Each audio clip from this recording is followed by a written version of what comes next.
tempatnya di depan ya, tempatnya di belakang rekannya.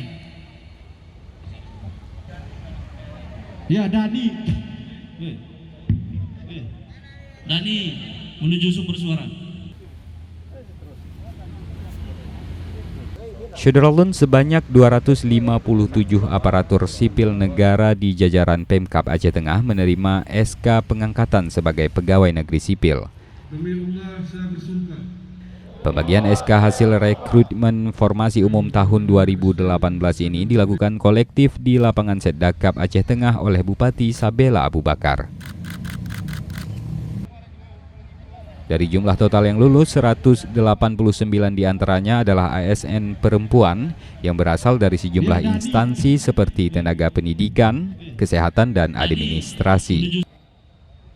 Kepala Badan Kepegawaian, Pelatihan, dan Sumber Daya Manusia, Jamaluddin, mengatakan penerima SK kali ini sudah melewati pendidikan dan pelatihan prajabatan selama 2 bulan.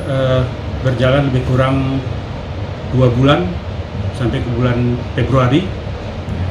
Maret sudah pengusulan sertifikat.